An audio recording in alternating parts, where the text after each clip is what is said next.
محمد صلی اللہ علیہ وآلہ وسلم تمہارے مردوں میں سے کسی کے والد نہیں ہیں، لیکن اللہ کے پیغمبر اور نبیوں کی مہر یعنی سلسلہ نبوت کو ختم کر دینے والے ہیں، اور اللہ ہر چیز سے واقف ہے۔ اے اہل ایمان، اللہ کا بہت بہت ذکر کیا کرو اور صبح و شام اس کی پاکی بیان کرتے رہو۔ وہی تو ہے جو تم پر رحمت بھیجتا ہے اور اس کے فرشتے بھی، تاکہ تم کو اندھیروں سے نکال کر روشنی کی طرف لے جائے، اور اللہ مومنوں پر مہربان ہے۔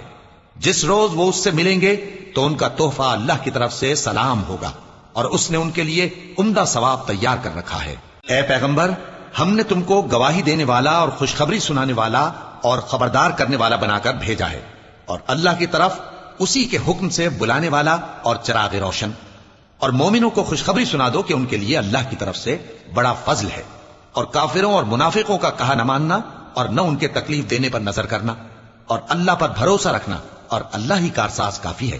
مومنوں، جب تم مومن عورتوں سے نکاح کر کے ان کو ہاتھ لگانے یعنی ان کے پاس جانے سے پہلے طلاق دے دو تو تم کو کچھ حق نہیں کہ ان سے عدت پوری کراؤ، بس ان کو کچھ فائدہ یعنی خرچ دے دو اور ان کو اچھی طرح سے رخصت کر دو۔